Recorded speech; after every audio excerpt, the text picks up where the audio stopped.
What's up, everybody? Welcome back to Roman's Vivid World and my special Inktober edition videos that I'll be uploading every Monday, Wednesday, and Friday, along with a special Halloween Day video. So make sure you're subscribed and have those notifications enabled so you don't miss out. This is the first time I've ever done Inktober, and while I'm not doing it the traditional way of creating something different every day with a theme, I'm happy with what I'm able to do and thankful for anyone who's subscribed and following along as well. If you're new to this channel, welcome. And make sure you go back and check out my other Inktober videos leading up to this one, as well as all the other content I have on my channel. All the work created this month is being done on 11x17 Bristol Board using Speedball super black ink, acrylic brushes, and Pigma Micron pens. Okay, let's get started. It's Friday, so I can't think of a better movie to do than 1980's Friday the 13th. But really, this is going to be about the entire franchise, which spawned a total of 12 movies, including countless novels, comics, and video games, and a TV series of the same name that came out back in 1987 and ran for 3 years. And let's not forget the merchandise, action figures, t-shirts, and board games, including 2 documentaries and a devoted following of fans that themselves have created some amazing fan films and cosplay designs. There will be spoilers throughout this video, so just a heads up.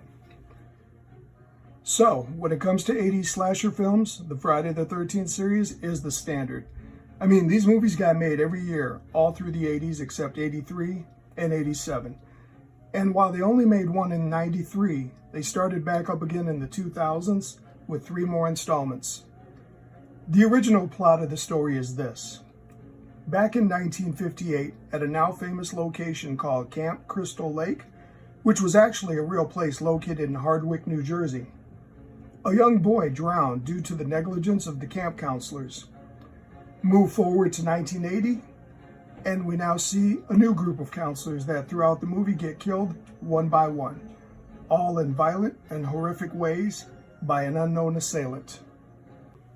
It's not until the final chapter of the movie, with only one counselor left named Alice, who discovers that the killer is the mother of the young boy Jason, who drowned back in '58.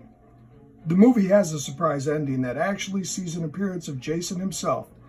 But for how this happens, well, you'll just have to see for yourself. Halloween weekend is the perfect time to put it on your watch list. The practical effects for the original were done by legendary makeup artist Tom Savini, who himself has gone on to create some of the best effects in Hollywood with films such as Dawn of the Dead, Creepshow, and Texas Chainsaw Massacre 2, just to name a few. He also returned to do the makeup effects on Friday the 13th, the final chapter. Now, back to the original. The character of the drowned kid, Jason Voorhees, went on to become the face of the entire franchise, including wearing his iconic hockey mask, which he never started wearing until the 3rd movie. In the 2nd movie, he wore a potato sack over his head with only one eye hole cut out. I'm sure glad they chose the hockey mask as his standard look after that. For anybody who loves this genre, watching this franchise is a guilty pleasure. I think the appeal comes from how lowbrow these movies are. They're a prime example of cinematic exploitation with shameless dark humor throughout. They never got any respect from the critics and the rest of the film industry, so when somebody tells you you're not supposed to watch something and it's terrible, that makes people want to see it even more. I don't think anyone could have predicted this franchise lasting as long as it has. If you are going to watch them, I suggest you do it with a group of friends. Their over-the-top violence and humor makes for a fun night. And I'm just going to call it now. At some point in the future, they will make another one of these movies. It'll be the 13th one, and they'll release it on Friday the 13th. See you next time.